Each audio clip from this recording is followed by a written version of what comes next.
நாங்கள் லவ் பண்ண ஸ்டார்டிங் பீரியடில் என்னுடைய பார்ட்னர் ரொம்பவுமே இன்ஃபீரியராக இருந்தாங்க.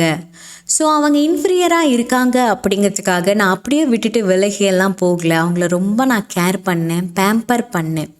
ஸோ இந்த மாதிரி போயிட்டுருக்கக்கூடிய தருவாயில் அவங்க ஒரு காலத்துக்கு பிறகு என்கிட்ட வாய் விட்டு சொல்ல ஆரம்பிச்சிட்டாங்க, நீ எனக்கு ஒரு அம்மா மாதிரி அப்படின்னு சொல்லி. என் அம்மா கூட இப்படியெல்லாம் என்னை பார்த்துக்கிட்டதே கிடையாது, நீ எனக்கு ஒரு அம்மாவாக இருந்து என்னை கேர் எடுத்து பார்த்துக்கிற, ரொம்ப தேங்க்ஸ் அப்படின்னு சொல்லி வாய் விட்டு உச்சரிச்சிருக்காங்க.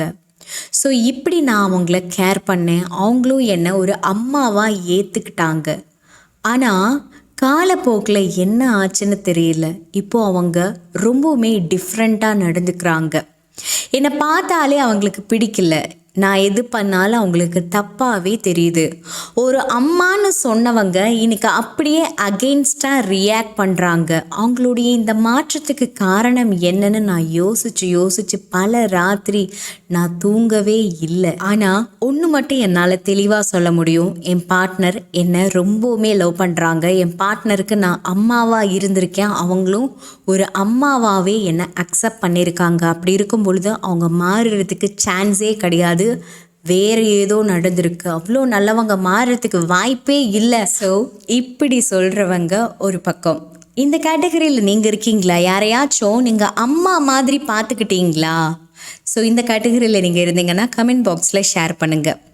இன்னொரு பக்கம், என்னை பெத்த அம்மா கூட இப்படி பார்த்துக்கவே இல்லை, அம்மா பாசம் அப்படின்னா என்னன்னே எனக்கு அவங்க தான் காட்டினாங்க, எனக்கு நிறைய கம்ஃபர்ட் ஜோனை கொடுத்தாங்க, என்னை ரொம்ப கம்ஃபர்டபுளாக ஃபீல் பண்ண வச்சாங்க. அவங்க கூட இருக்கும் பொழுது தான் நான் ரொம்ப சேஃபாக ஃபீல் பண்ணேன். அவங்க தான் அம்மாவுடைய மறுபெயர் அப்படின்னு நான் ஃபீல் பண்ணுறேன். ஏன் அவங்களுடைய நம்பரையே நான் மாம் அப்படின்னு தான் போட்டு சேவ் பண்ணி வச்சுருக்கேன். அந்த அளவுக்கு எனக்கு அவங்க அம்மா ஃபீலிங்கை கொடுத்துருக்காங்க அப்படின்னு சொல்கிறவங்க இன்னொரு பக்கம். ஸோ இந்த கேட்டகரியில் நீங்கள் வருவீங்களா? கீழே கமெண்ட் பாக்ஸில் ஷேர் பண்ணுங்கள். ஸோ இந்த ரெண்டு கேட்டகரியும் உங்களுக்கு புரிஞ்சிருக்கும்னு நான் நினைக்கிறேன். இந்த ரெண்டு கேட்டகரியில் நீங்கள் எந்த கேட்டகரியில் இருக்கீங்க அப்படிங்கிறத கொஞ்சம் அனலைஸ் பண்ணி பாருங்கள். ஆமாம், என்ன நடக்குது இங்கே? ஒரு பக்கம் அம்மாவாகவே மாறுறவங்க, இன்னொரு பக்கம் அம்மாவை தேடுறவங்க. இந்த ரெண்டுமே மகத்தான உறவு அப்படின்னு தானே உங்களுக்கு தோணுது. பட் மகத்தான உறவு அப்படின்னா ப்ரெசண்ட்டில் ஏன் உங்கள் பார்ட்னர் உங்களை பிரிஞ்சு போயிட்டாங்க? ப்ரெசண்ட்டில் மகத்தான உறவு அப்படின்னா உங்கள் பார்ட்னர் உங்கள் கூட இருந்திருக்கணும் இல்லையா? ஏன் உங்களை மன அளவில் காயத்தை கொடுத்துட்டு போயிருக்காங்க? கொஞ்சம் யோசிச்சு பாருங்க. அதாவது அம்மாவோடு ஒப்பிடுறீங்க அப்படின்னு சொன்னால் அந்த உறவு அவ்வளோ மகத்தான உறவாக தானே இருந்திருக்க முடியும். ஆனால் அம்மா அப்படிங்கிற உறவை எனக்குமே பிரிக்க முடியாது இல்லையா? ஆனால் ஏன் இவங்க பிரிஞ்சு போயிட்டாங்க? அப்போ இங்கே ஏதோ ஒரு பிரச்சனை இருக்கு இல்லையா? காரணம் இருக்குது. ஏன்னா இந்த ரெண்டு கேட்டகரியில் இருக்கக்கூடிய காமனான விஷயம் என்ன அப்படின்னு சொன்னால் பிட்டி லவ். அதாவது ரெண்டு கேட்டகரி பீப்புளுக்கும் காமனாக இருக்கக்கூடிய ஒரே விஷயம் பிட்டி லவ், அதாவது பரிதாப காதல் அப்படிங்கிறது காமனாக இருக்குது. இதை நாங்கள் சைக்கலாஜிக்கலாக பிட்டி லவ் சிண்ட்ரோம் அப்படின்னு சொல்லுவோம். இது முழுக்க ஒரு டிசீஸ்ங்க. எஸ், பிறரை பாவமாக பார்க்குறதும் அவங்கள எடுத்து அரவணைக்கிறதும் ஒரு டிசீஸ். அது மட்டும் இல்லாமல் தன்னை தானே பாவமாக நினைக்கிறதும், தன்னை தானே பாவமாக நினச்சது போதாதுன்னு அதை பிறர்கிட்ட ஷோ பண்ணி பாருங்க நான் பாவம் அப்படின்னு சொல்லி ப்ரொஜெக்ட் பண்ணி அந்த பாவத்தை காட்டி அதன் மூலமாக பிறர்கிட்ட இருந்து கேரிங்கை பெறுறதும் பிட்டி லவ் சிண்ட்ரோமுடைய முதல் அஸ்திவாரம். இப்போ நீங்கள் கேட்கலாம், இதில் என்னங்க தப்பு இருக்குது? பாவம் பார்க்குறது ஒரு தப்பா? அது மனித நேயம் தானே. பாவம் அப்படின்னு சொல்லி ஒருத்தவங்களை அரவணைக்கிறது தப்பா? அதுவும் மனித நேயம் தானே. பாசத்துக்கு ஏங்கிறது ஒரு தப்பா? அதுவும் மனித நேயம் தானே அப்படின்னு நீங்கள் நினைக்கலாம். ஆனால் இது எந்த இடத்துல தப்பாக இருக்குது அப்படின்னு நான் இப்போ எக்ஸ்பிளைன் பண்ணுறேன் பாருங்கள். நீங்கள் ஒரு வேளை பிட்டி லவ்வை கொடுக்குறீங்க அப்படின்னு சொன்னாலும் சரி, இல்லை பிட்டி லவ்வை எதிர்பார்க்குறீங்க அப்படின்னாலும் சரி, அது மிகப்பெரிய தவறு தான். அதுக்கான எக்ஸ்ப்ளனேஷனை நான் இப்போ கொடுக்குறேன். ஒரு எடுத்துக்காட்டுக்கு, நீங்கள் பிறருக்கு அன்பு கொடுக்குறீங்க, ஒருத்தவங்களை பாவம் பார்த்து அவங்கள அப்படியே பேம்பர் பண்ணுறீங்க, நீங்கள் அடாப்ட் பண்ணுறீங்க அப்படின்னா என்ன நடக்கும் அப்படிங்கிறத நான் சொல்கிறேன். நீங்கள் எல்லா நேரமும் பேம்பர் பண்ணிகிட்டே இருப்பீங்க, டைம் நிறைய ஸ்பெண்ட் பண்ணுவீங்க, பணம் நிறைய செலவு பண்ணுவீங்க. ஓகேங்களா? இதில் பாருங்கள், நீங்கள் பேம்பர் பண்ணுறதுனால 2 வகையில் உங்களுக்கு பிரச்சனை நடக்கும். அதில் முதல் வகை என்ன அப்படின்னு சொன்னால், சிலர் உங்ககிட்ட இருக்கக்கூடிய டைமை எடுத்துப்பாங்க, உங்கள் கூட இருக்கக்கூடிய அந்த நேரங்களெல்லாம் எடுத்து அனுபவிப்பாங்க, ரொம்ப சாட்டிஸ்ஃபை ஆவாங்க. நீங்கள் செலவு பண்ணீங்க அப்படின்னு சொன்னால் தன்னை பாவமாக ப்ரொஜெக்ட் பண்ணி உங்ககிட்ட இருக்க பணத்தை எல்லாம் அனுபவிச்சுடுவாங்க. அனுபவிச்சிட்டதுக்கு பிறகு உங்ககிட்ட சொல்லாமல் கொள்ளாமல் காணாமல் போயிடுவாங்க. ஓகேங்களா? உங்ககிட்ட கிடைச்ச அன்பு, காதல், பணம் இதெல்லாமே இனஃப், போதும் அப்படின்னு அவங்களுக்கு தோணும் போது சொல்லாமல் கொள்ளாமல் காணாமல் போயிடுவாங்க. ஆனால் இவங்க காணாமல் போகும்போது இண்டிவிஜுவலாக இண்டிபெண்ட்டாக போகமாட்டாங்க, வேறு ஒரு இடத்துல அவங்களுக்கு அடாப்ஷன் கிடைக்கும். ஓகேங்களா? வேறு ஒரு இடத்துல அவங்கள பேம்பர் பண்ணுறதுக்கு ஒருத்தவங்க வந்திருப்பாங்க. ஸோ அதை தேடி இவங்க போயிடுவாங்க. உங்ககிட்ட இனஃப், போதும் அப்படின்னு சொல்லி முடிச்சுட்டு அவங்க உங்ககிட்ட சொல்லாமல் கொள்ளாமல் போயிடுவாங்க. இப்போது இந்த இடத்துல நீங்கள் என்ன பண்ணுவீங்கன்னா, என் அம்மானெல்லாம் சொன்னாங்களே, நான் அவங்கள அம்மா மாதிரிலாம் பார்த்துக்கிட்டேன், அவங்க எப்படி என்னை விட்டு போக முடியும், ஐயோ என் குழந்தை எங்கேயோ வழி தவறி போயிடுச்சுன்னு சொல்லி மண்டையை பிச்சுக்கிட்டு ரோடாக சுற்றிட்டு இருப்பீங்க, கவலைப்பட்டுட்டு இருப்பீங்க. இது மட்டும்தான் உங்களுக்கு பேலன்ஸாக கிடைக்கும். ஓகேங்களா? இது ஒரு கேட்டகரி. இதில் பார்த்தீங்கன்னா 50 விழுக்காடு பாதிக்கப்படுவாங்க. இதில் நீங்கள் பாதிக்கப்பட்டிருக்கீங்களா? கீழே கமெண்ட் பாக்ஸில் ஷேர் பண்ணுங்கள். அடுத்தது 50 விழுக்காடு இன்னும் பேலன்ஸ் இருக்கு இல்லையா, அந்த ஃபர்ஸ்ட் கேட்டகரியில் அவங்க என்ன ஆவாங்க அப்படிங்கிறத பார்க்கலாம். தாயாக நீதான் தலை கோத வந்தாலும் அடி மீது மீண்டும் ஜனனம் வேண்டும். நல்லா பாடல தானே, எனக்கே தெரியும், எனக்கு பாடலாம் வராது, பேச மட்டும்தான் வரும். ஸோ இந்த மாதிரி இது என்ன பாட்டு ஞாபகம் இருக்குங்களா? காதல் கொண்டேனில் பார்த்தீங்கன்னா சோனியா அகர்வாலும் தனுஷும் அழகாக டூயட் பாடுவாங்க. அந்த பாட்டு தான், நெஞ்சோடு கலந்துடு உறவாலே, அந்த பாட்டு தான். ஓகேங்களா? ஸோ இதில் பார்த்தீங்கன்னா சோனியா அகர்வால் பார்த்தீங்கன்னா அம்மா, ஓகேங்களா? தனுஷ் பார்த்தீங்க அப்படின்னா குழந்தை. இந்த பாட்டுடைய முழு இன்டென்ஷனும் என்ன அப்படின்னா, இது காதலும் இல்லை, இது காமமும் இல்லை, இந்த உறவுக்கு இந்த உலகத்தில் பெயரே இல்லை, அப்படி ஒரு இனம் புரியாத ஒரு ஃபீலிங் அப்படிங்கிறது தான் இந்த பாட்டோட இன்டென்ஷன். அப்போ எவ்வளோ புனிதம் இல்லையா, அது எவ்வளோ மகத்தானது அப்படிதான் நீங்கள் நினைக்கிறீங்க. இது மகத்தானதெல்லாம் இல்லைங்க. பாருங்க, தனுஷ் வேணும்னா பாவப்பட்டவர், அவரை போல் ஒரு காதலிக்கிறதுக்கு ஒரு மனுஷனே இல்லை. ரொம்ப புனிதமான காதல் அந்த படத்தில். ஓகேங்களா? நான் தனுஷை இண்டிவிஜுவலாக நான் சொல்லலை, ஒரு தனிப்பட்ட மனுஷனாக நான் அவரை சொல்லலை, அந்த மூவியில் வரக்கூடிய கேரக்டரை தான் நான் சொல்கிறேன். புரியுதுங்களா? ஸோ அவர் பாவப்பட்டவர் தான். ஆனால் சோனியா அகர்வால் என்ன பாவம் பண்ணாங்க யோசிச்சு பாருங்க. கொஞ்சமாக அந்த காதல், அந்த அன்பானது மோசமானதாக மாறும். உங்களுக்கு இன்னும் சிம்பிளாக புரிகிற மாதிரி சொல்கிறேன். ரீசெண்டாக உங்கள் எல்லாருக்குமே புரிகிற மாதிரி, ஏன்னா இந்த படம் எல்லாரும் பார்த்துருப்பீங்க. ரீசெண்டாக ஒரு படம் ரிலீஸ் ஆச்சு இல்லையா, லவ்வர் அப்படின்னு சொல்லி. மணிகண்டா என்ன பண்ணுவார், என்னென்னவோ வல்கராக பண்ணிடுவார். கடைசியில் பாவமாக அந்த பொண்ணுக்கிட்ட ஷோ பண்ணுவார். உடனே அந்த பொண்ணும் பழகிட்டோம், பல வருஷம் லவ் பண்ணிட்டோம் அப்படிங்கிறதுக்காக மறுபடியும் தன்னை அட்ஜஸ்ட் பண்ணிப்பா. மறுபடியும் அதே விஷயத்த திருப்பி பண்ணுவார், மறுபடியும் அட்ஜஸ்ட் பண்ணிப்பா.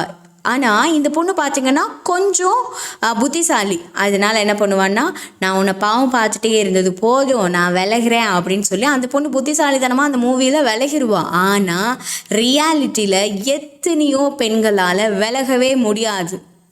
அவன் என்ன வேணால் பண்ணுவான், அவன் எப்படி வேணால் ரியாக்ட் பண்ணுவான், அந்த பொண்ணு எப்படி வேணால் ரியாக்ட் பண்ணும், அந்த பொண்ணு சைக்கோ மாதிரி பிஹேவ் பண்ணும். ஆனால் மறுபடி மன்னிச்சுக்கிட்டே இருப்பாங்க. மறுபடி இல்லை அவங்க நல்லவங்க தான் அப்படின்னு சொல்லி அதை மறுபடியும் அடாப்ஷனுக்குள்ளே கொண்டுட்டு வந்துட்டே இருப்பாங்க. இந்த இடத்துல யார் காயப்படுறாங்க நல்லா யோசிச்சு பாருங்க. அந்த பாவப்பட்டவங்க, அந்த பிட்டி சிண்ட்ரோம் இருக்கு இல்லையா, அவங்களும் காயப்படுறாங்க, பிறரையும் காயப்படுத்துகிறாங்க. தானும் நிம்மதியாக இல்லை, பிறரையும் நிம்மதியாக விடுறதா இல்லவே இல்லை. ஸோ அந்த லவ்வர் மூவியில் அழகாக அந்த பிட்டி லவ் பற்றி எக்ஸ்பிளைன் பண்ணியிருப்பாங்க. அது ஒரு நல்ல ஒரு சைக்காலஜிக்கலான மூவி தான். ஸோ பாருங்கள். ஸோ எனக்கு நிம்மதி இல்லை அப்படின்னு தெரிஞ்சோம் அவங்கள பாவம்னு சொல்லி அவங்க பண்ணக்கூடிய எல்லா செயல்களையும் அப்படியே பண்ணிகிட்டே வரும் பொழுது அவங்க ஒரு பீரியட்க்கு மேலே எக்ஸ்ட்ரீம்லி நம்மளை ஹர்ட் பண்ணுவாங்க. அந்த நேரத்தில் ஏண்டா வாழ்க்கை முடிஞ்சு போச்சே, 40 வயசு ஆகி போச்சு, 30ல் திருத்திரலாம் மாறிடும், அவங்களே மாறிடுவாங்க நினச்சேன், 40ல் வந்து நிற்கிறேனே அப்படின்னு சொல்லி வருத்தப்படுவீங்க. ஸோ இதுதான் மிகப்பெரிய விளைவை ஏற்படுத்தும். இதை நிறைய பேர் இதெல்லாம் ஒரு பிரச்சனையா, புருஷன் பொண்டாட்டி ரிலேஷன்ஷிப்குள்ளே இதெல்லாம் சகஜமப்பா, காதல்னா அப்படிதான்ப்பா இருக்கும் அப்படின்னு சொல்லி அவே பண்ணிகிட்டே வருங்க. ஸோ அது என்ன ஆகும், பெரிய பிரச்சனையில் வந்து முடிஞ்சிடும். ஸோ இப்படி ஒரு ரிலேஷன்ஷிப்பில் மாட்டிட்டு இருக்கீங்க அப்படின்னா உடனே அதை குவிட் பண்ணிவிட்டு வெளியில் வாங்க. இல்லை அப்படின்னா ஒரு தெரபிஸ்ட்டை போய் பாருங்கள். Okay fine. செகண்ட் கேட்டகரி, அதாவது அடாப்ஷனை தேடுறது. எனக்கு அம்மா வேணும், எனக்கு அம்மா வேணும் அப்படின்னு தவிக்கிறவங்க பாருங்க. இந்த பிட்டி லவ் சிண்ட்ரோம் ஒரு வேளை உங்களுக்கு இருக்குது அப்படின்னு சொன்னால் நீங்கள் என்ன பண்ணுவீங்கன்னா, ராத்திரியில் தூங்கவே மாட்டீங்க. ராத்திரியில் உங்கள் பார்ட்னருக்கு கால் பண்ணிகிட்டே இருப்பீங்க, பேசிக்கிட்டே இருக்க சொல்லுவீங்க. ஒரு வேளை அவங்க காலை கட் பண்ணிட்டாங்க, இல்லை அவங்கக்கிட்ட ஒரு வேளை பேச முடியாத சுச்சுவேஷன் ஏற்படுது, அவங்க ஏதோ ஒரு எமர்ஜென்சி விஷயத்தில் மாட்டிக்கிட்டாங்க, உங்ககிட்ட பேசுகிறதுக்கோ டைம் ஸ்பெண்ட் பண்ணவும் முடியாமல் போயிடுச்சுன்னா நீங்கள் என்ன பண்ணுவீங்கன்னா, ரொம்ப அழுவீங்க, சாப்பிடவே மாட்டீங்க, அப்புறம் உங்களை நீங்களே ஹர்ட் பண்ணிப்பீங்க. உங்களுக்கு நீங்களே செல்ஃபாக தனக்கு தானே மன உளைச்சலை உருவாக்கக்கூடிய விஷயங்களை தேடி தேடி எடுத்துப்பீங்க. அப்போ தான் வேணும்னு லவ் ஃபெயிலியர் சாங் கேட்பீங்க. அவங்க பாவம் எமர்ஜென்சி இஷ்யூவில் வந்து மாட்டிக்கிட்டாங்க. ஆனால் நீங்கள் இங்கே வீட்டுக்குள்ளே உட்காந்துட்டு என்ன பண்ணுவீங்கன்னா, அழுதுகிட்டே இருப்பீங்க. அப்போ தான் காயமான சாங்ஸ் எல்லாம் கேட்பீங்க. அப்போ தான் வந்து ஒரு தப்பான ஒரு கெட்ட ஒரு மைண்ட் செட் இருக்கிற மாதிரியான மூவியை பார்த்துட்டு இதே மாதிரி ரியாக்ட் பண்ணலாம் அப்படின்னு சொல்லி கால் பண்ணி அவங்கக்கிட்ட எமோஷ்னலாக பேசுவீங்க. இன்னும் சில பேர்லாம் பார்த்தீங்க அப்படின்னா, மன உளைச்சல் அதிகமாக ஆக பார்த்தீங்கன்னா பார்ட்னர்கிட்டயே ஷேர் பண்ண ஆரம்பிச்சிருவாங்க. கால் பண்ணி, நேற்று ஃபுல்லாக நீ சுவிட்ச் ஆஃப்லேயே வச்சுருந்தியா, அதனால எனக்கு ரொம்ப மன அழுத்தமாகிடுச்சு, நீ இல்லாமல் நான் எப்படி வாழ்வேன்னு நினச்சா எனக்கு பயமாக இருக்குது, எனக்கு சூசைடல் தாட்டெல்லாம் வருது, நான் செத்தே போயிடுவேன் நீ இல்லைன்னா, நான் எப்படி ஆகிடுவேன்னு எனக்கே தெரியாது அப்படின்னு சொல்லும்போது ஆப்போசிட்டில் இருக்கக்கூடிய நார்மலான பார்ட்னருக்கு எப்படி இருக்கும், ஆஹா யாரோ ஒரு சைக்கோ கிட்ட மாட்டிக்கிட்டோண்டா அப்படின்னு அவங்க அங்கே இருந்து எஸ்கேப் ஆக தான் ட்ரை பண்ணுவாங்க. அப்புறம் என்ன, நீங்கள் சூசைட் பண்ணிக்கிறேன்னு எனக்கு தோணுது, நீ இல்லைன்னா நான் எப்படி வாழ்வேனே எனக்கு தெரியல அப்படின்னு இலைமறைக்காயாக நீங்கள் எக்ஸ்போஸ் பண்ணுறதை கேட்டுக்கிட்டு உங்களை ஹக் பண்ணி சாரிடா செல்லும் அப்படின்னு சொல்லுவாங்கன்னு நினச்சிட்டு இருக்கீங்க. அவங்க பயப்படுவாங்க. பிகாஸ் அவங்க நார்மலான ஒரு பர்சன். அந்த நார்மலான பர்சன் உங்களை பாவம்னு பாவம் பார்த்து உங்களை அப்படியே பேம்பர் பண்ணது நீங்கள் அட்வான்டேஜாக எடுத்துக்கிட்டு ராத்திரி கனவு கண்டேன், எனக்கு பயமாக இருக்குது, பேய் வருது அப்படின்னு சொல்லி அவங்களுக்கு கால் பண்ணி டிஸ்டர்ப் பண்ண ஆரம்பிச்சிட்டிங்க அப்படின்னா உங்கள் பார்ட்னர் எந்த அளவுக்கு ஸ்பீடான மைலேஜில் போக முடியுமோ அவ்வளோ ஸ்பீடாக உங்களை விட்டு ஓடி போயிடுவாங்க, திரும்பியே பார்க்க மாட்டாங்க. ஸோ இந்த பிட்டி லவ் சிண்ட்ரோமில் நீங்கள் இருக்கீங்கன்னா அதை நீங்கள் ஹீல் பண்ணிக்கணும். அப்போ தான் உங்களால் மக்கள் கூட சகஜமாக வாழ முடியும். இல்லைனா ஒரு ஃப்ரெண்டை பிடிச்சிக்குவீங்க, ஒரு ஒரு ஒரு ஃப்ரெண்டு இருக்காங்கன்னு வச்சுக்கோங்க, அந்த ஃப்ரெண்டை பிடிச்சி லவ் பண்ண ஆரம்பிச்சிடுவீங்க. இல்லை அப்படின்னு சொன்னால் இந்த ஒரே ஜெண்டரில் இருப்பாங்க, அவங்களே பிடிச்சி லவ் பண்ண ஆரம்பிச்சிடுவீங்க. ஆக்சுவலி ஒரே ஜெண்டரில் இருக்கவங்க எல்லாரையும் நான் தப்பாக சொல்லலை. உங்களுக்கு யாரையாவது லவ் பண்ணணும், யாராவது உங்களுக்கு கரிசனம் காட்டிகிட்டே இருக்கணும், யாராவது பேம்பர் பண்ணிகிட்டே இருக்கணும், அதனால நீங்கள் உங்கள் ஃப்ரெண்டையே லவ் பண்ண ஆரம்பிச்சிடுவீங்க. ஒரே பாலினத்தில் இருக்கிறவங்கள கூட சம்டைம்ஸ் லவ் பண்ண ஆரம்பிச்சிடுவீங்க. பாருங்க, இது மனிதநேயம் கிடையாது. என் ஃப்ரெண்டு பாவமாக இருந்தான், அதனால நான் அவனை பேம்பர் பண்ண போனேன், அப்போது நான் வந்து அவனை அப்படியே லவ் பண்ணிட்டேன் அப்படிங்கிறது பார்த்திங்கன்னா மிகப்பெரிய குற்றம். யாருக்கு குற்றம் பண்ணுறீங்க? உங்களுக்கு நீங்களே குற்றம் பண்ணிக்கிறீங்க. உங்களுடைய மனசை நீங்களே காயப்படுத்திக்கிறதுக்கு நீங்களே பேஸ்மெண்ட்டை க்ரியேட் பண்ணுறீங்க. புரிஞ்சுதுங்களா? அதாவது ஒரே பாலினத்தவரை நேசிக்கிறது தப்பு கிடையாது, ஆனால் பாவம் பார்த்து நேசிக்கிறீங்க பார்த்தீங்களா, அதுதான் பெரிய தப்பு. பாவம் பார்த்து காதல் வரவே கூடாது. பாவம் பார்த்து ஒருத்தவங்களை பேம்பர் பண்ணவே கூடாது. அது ஆண் பெண்ணையாக இருந்தாலும் சரி, பெண் ஆணையாக இருந்தாலும் சரி, அல்லது பெண் பெண்ணையாக இருந்தாலும் சரி, ஆண் ஆணையாக இருந்தாலும் சரி, பாவம் பார்த்து நேசிக்காதீங்க. அது ரொம்ப நேரத்துக்கு நிலையாக இருக்காது. சிம்பத்தியில் வந்த காதல் கொஞ்ச நேரம் கழிச்சா காணாமல் போயிடும், அல்லது வேறு ஒரு பக்கம் தேடி போயிடும். இல்லை அப்படின்னா தன்னை தானே காயப்படுத்திக்கும், தனக்கு தானே தாழ்வு மனநிலை உருவாக்கிக்கும். நீ இல்லாததுனால நான் துடிச்சு போயிட்டேன், நீ இல்லை அப்படின்னா நான் என்ன ஆவனே எனக்கு தெரியாதுன்னு தன்னை தானே காயப்படுத்திட்டு தன்னையும் அழுவைக்கும், அடுத்தவங்களையும் டார்ச்சர் பண்ண ஆரம்பிச்சிருவீங்க. ஸோ இருக்கிற வியாதியிலேயே இந்த பிட்டி லவ் சிண்ட்ரோம் இருக்கு இல்லையா, பரிதாப காதல், தன்னை தானே பரிதாபமாக ப்ரொஜெக்ட் பண்ணி அதன் மூலமாக காதலை எதிர்பார்க்குறது, இதுதான் மிகப்பெரிய கோரமான விளைவுகளை ஏற்படுத்தும். நல்லா யோசிச்சு பாருங்க, இந்த பிட்டி லவ் சிண்ட்ரோமில் இருக்கிறவங்க நிறைய மக்களை இழந்துருவாங்க, வாழ்க்கையிலேருந்து நிறைய மக்கள் காணாமல் போயிடுவாங்க. ஏன்னா எல்லாருக்குமே இவங்களும் மன உளைச்சலாகி பிறரையும் மன உளைச்சல் பண்ணுறதுனால யாருமே பக்கத்தில் இருக்கவே மாட்டாங்க, எல்லாரும் தெரிச்சு ஓடிடுவாங்க. ஸோ இதிலிருந்து நீங்கள் வெளியில் வரணும். அதற்கு பெஸ்ட்டான therapy hypno therapy healing.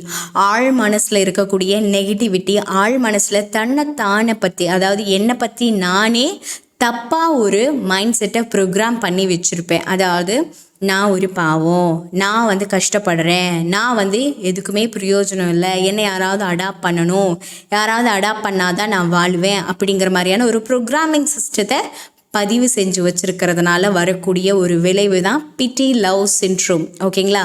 So இந்த ஹேபிச்சுவல் பேட்டர்னை நம்ம ரெடியூஸ் பண்ணணும் அப்படின்னாலே நமக்கு வெளி உலகத்தில் இருக்கக்கூடிய மக்களோட மறுபடியும் ஒரு ரீகனெக்ஷன் உருவாகும். விட்டுட்டு ஓடி போனாங்க இல்லையா அந்த ஃப்ரெண்டு, அந்த பார்ட்னர் கூட மறுபடியும் நம்மக்கிட்ட பேச ஆரம்பிப்பாங்க. அதற்கு நீங்கள் பண்ண வேண்டியது ஹிப்னோ தெரப்பி ஹீலிங். உங்களை நீங்களே சரி செஞ்சுக்கணும். உங்களை நீங்களே சரி செஞ்சுக்கிறதுக்கு ஆழ்மான சிகிச்சை பெட்டராக இருக்கும். அதற்காக நீங்கள் ஏதாவது ஸ்டெப் எடுக்கணும்னு நினைக்கிறீங்கன்னா கீழே டிஸ்பிளே ஆகிட்டு இருக்கக்கூடிய நம்மளுடைய வாட்ஸ்அப் கான்டாக்ட் நம்பருக்கு மெசேஜ் பண்ணுங்கள். நான் நிறைய பேருக்கு ஹிப்னோ தெரப்பி ஹீலிங் கொடுத்துட்ருக்கேன். ஒருவேளை உங்களுக்கும் தேவைப்படுது அப்படின்னு சொன்னால் என்னுடைய வாட்ஸ்அப் நம்பருக்கு மெசேஜ் பண்ணுங்கள். ஸோ உங்களை நீங்கள் ஹீல் பண்ணிக்கிறதுனால இனி வரக்கூடிய ரிலேஷன்ஷிப்பை நீங்கள் ஹெல்தியான முறையில் ஹேண்டில் பண்ண முடியும். இல்லை கடந்து போன ரிலேஷன்ஷிப், என்னை விட்டு போன ரிலேஷன்ஷிப் வரணும் அப்படின்னு நினச்சாலும் நீங்கள் உங்களை செல்ஃப் ஹீல் பண்ணிக்கிட்ட வேண்டியது ரொம்பவுமே முக்கியம். ஸோ நீங்கள் நல்ல முடிவாக எடுப்பீங்கன்னு நான் நம்புகிறேன். ஸோ தென் நான் 2 புத்தகங்கள் எழுதியிருக்கேன். ஒன்று பேராற்றலின் பிறப்பிடம், மற்றொன்று உறக்கத்தின் உளவியல். இந்த 2 புத்தகங்களையும் நீங்கள் வாங்கி படிக்கணும் அப்படின்னு நினைக்கிறீங்கன்னா புத்தகத்துடைய லிங்க்கு கீழே டிஸ்கிரிப்ஷனில் கொடுத்துருக்கேன். மறக்காமல் புத்தகத்தை வாங்கி படிச்சுட்டு உங்களுடைய கமெண்ட்ஸை எங்கிட்ட ஷேர் பண்ணுங்கள். தேங்க்யூ.